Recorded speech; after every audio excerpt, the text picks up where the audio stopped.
Hello everybody, welcome back to Wild Survival 101. So today I want to talk about 7 priorities for wilderness survival.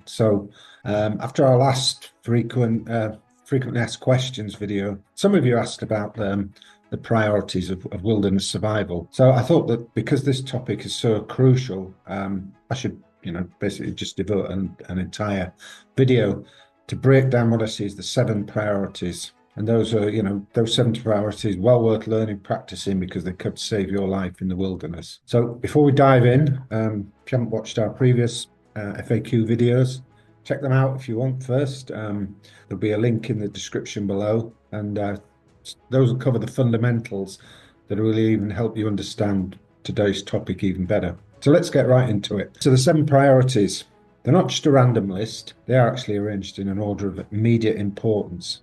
And think of them as your survival blueprint. So the first one is up here. No tools required. It's a positive mental attitude. So some of you might be surprised at this at first, but there's a reason for that. So if you're in a survival situation, it's easy to panic, isn't it? And that's your worst enemy. So a positive mental attitude, it's not about just staying happy. It's about maintaining your will to survive. So remember what we discussed in our last video about your mind being your strongest survival tool? Well, this is where it really comes into play. So where does a positive mental attitude help you? Thinking clearly. Having that correct attitude helps you think clearly under pressure. And therefore, if you can think clearly under pressure, you can make better rational decisions, even in difficult situations. And also, it helps you maintain hope, when things get tough. The old saying goes, when the going gets tough, the tough get going. So moving on, the second priority, as I see it in the list, that is wilderness first aid. So it's about having the skills to survive in the wild, even if you get pretty seriously injured. So if you do a first aid course, they'll take you through all the priorities, all the crucial elements that you need to focus on when addressing an incident in the wild where you need to address a first aid to somebody. So the first thing is bleeding. They usually go on ABC, really, airways, breathing, circulation. So bleeding is really one of them. Knowing how to stop severe bleeding is crucial. Fractures is another one. It's also easily when you're rock climbing or walking over uneven ground to turn an ankle, maybe, and even fracture a bone in the lower leg. So knowing how to managing fractures and sprains is important. Another one that can creep up on you is hypothermia. Hypothermia can be a bit insidious. You can be wet with sweat. Doesn't feel too cold outside. It's still a few degrees above zero, but you can still suffer from hypothermia. And the other thing is, if you do cut yourself, it's preventing infection. Knowing how to bandage, apply cream. There's antiseptic and antibiotic cream out there to prevent infection. So the third priority is shelter. So some of you might have thought that might be the first thing, but before you can build a shelter, you need to have a clear mind and a healthy body. So there's the rule of 3 here. I might have mentioned this before. You can last 3 weeks without food. You can survive 3 minutes without air, 3 days without water. But if the weather is really harsh, it's blowing a gale and it's really cold, or it's a blizzard or something like that, you might only, depending on how much clothing you've got on, you might only survive 3 hours in harsh weather. So that shelter is so crucial. It's your primary defense against the elements. And right alongside there with shelter, especially in cold environments, is fire. Fire is not just about staying warm, it's about signaling. It can show rescuers, if hopefully if you do get lost, people know about it. You've left word about where you're going, your route, and your expected time back. And if you're not meeting that, somebody should alert a rescue team. So if you have a fire going, that can help. And fire purification, having a fire, fire can be used to help purify water as well. You can boil the water, that'll kill all the bacteria, the germs in there. So that's another crucial aspect of fire. Cooking as well, obviously. Cooking is a great morale booster if you can have a hot meal while you're out there in a survival situation. Another priority, number 5, I see, is signaling.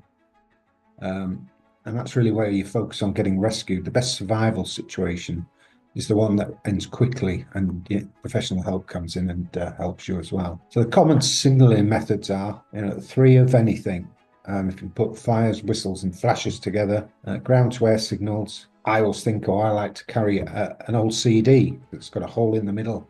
It's got a very reflective surface as well. So if you can look through the hole in the middle and use the sun and twist the CD, you can flash that sunlight off the CD into the distance where you think help might be coming from, especially for the aircraft as well. So that's about ground to air signaling there. Bright coloured materials on the ground. If you're in an open space and you have some spare clothing, you can lay on the ground, maybe in an SOS shape to alert overflying aircraft, helicopters that you are stranded and need assistance. And then signaling mirrors. That's, you can carry a proper mirror, or there's all sorts of little pocket devices for that. But I think the cheapest and easiest one is the CD. And as mentioned, the best survival situation is one that ends quickly with professional help. So the next priority is water. So I said you can survive 3 days without water, but you don't really want to test that to the limit. That's a bit extreme, that. So your priorities really are finding water sources, purification. There's a lot of different purification methods out there. There's filters, there's chemical methods, and conservation as well. Practice conservation techniques as well, as what once you secure that water source. And then you have collection strategies as well. There's always the ability to tie plastic bag around plants and collect the moisture that way. The solar stills, digging a hole in the ground and putting a plastic sheet on there as well, and morning dew as well. They're all collection strategies, and we'll probably talk more about these in later videos. And then the last priority is food. It's last but not least anyway. Food provides you with energy, physical strength, so you can carry out other survival tasks.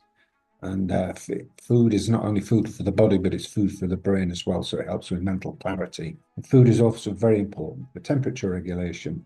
So really, to sum up these 7 priorities, they really form the backbone of wilderness survival. And you can see from what I've said that they build on each other.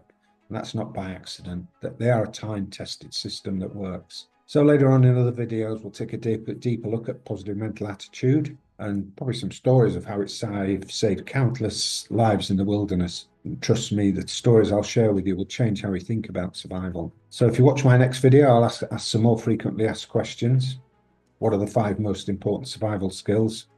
And you don't want to miss that one. Some of these skills might surprise you. So that's it for me today. Drop a comment below telling me which of these priorities you want me to cover in more detail in the future. And also if you found this information valuable. And don't forget to hit like and subscribe and stay updated on all our survival tips and techniques. So until next time, keep getting out there, keep practicing these techniques that you learn about. And that's the best way to prepare for the wilderness. Be prepared. The old Boy Scouts saying. Okay, that's all for now. So see you next time. Bye-bye.